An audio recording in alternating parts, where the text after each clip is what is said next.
Welcome back to lower blepharoplasty, but part two. So this will be the last segment for blepharoplasty in general. And this time we're going to be talking about lower blepharoplasty, but from a different approach called the transconjunctival approach. And again, just to make this patient-centered, and that's the whole point, what that means is that the incision compared to the last video is going to be within the eyelid structure itself, as opposed to outside in the last video where we described the incision being right below the lashes. Just to rediscuss some topics that we talked about in the previous video, in case you're watching these out of order or you just need reinforcement. During the consultation, we're gonna, again, examine the lower eyelid. We're gonna look for that poochiness, those protrusion, those sagging of those eyelid bags. And we're gonna also determine if you have skin laxity, and you might not. You might just have purely a fat bag, aging, signs of fat bag protrusion and signs of aging face just purely with the fat, and not really having skin laxity or skin crepiness issue.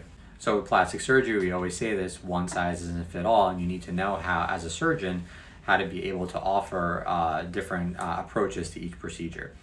So different from last video, in this procedure we're going to be talking about that approach going through the tissues of the eyelid and not having that external incision right below the lashes.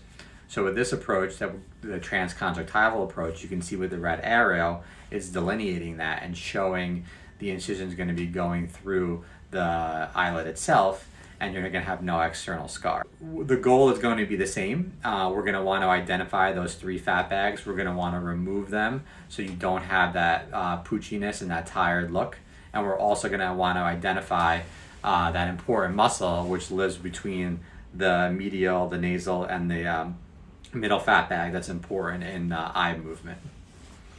And again, this approach is going to be dependent on the patient's factors, the patient's anatomy. So let's say this patient has really just protrusion of fat but no skin laxity. This is a great type of approach to take with that patient, and we're going to be removing that fat.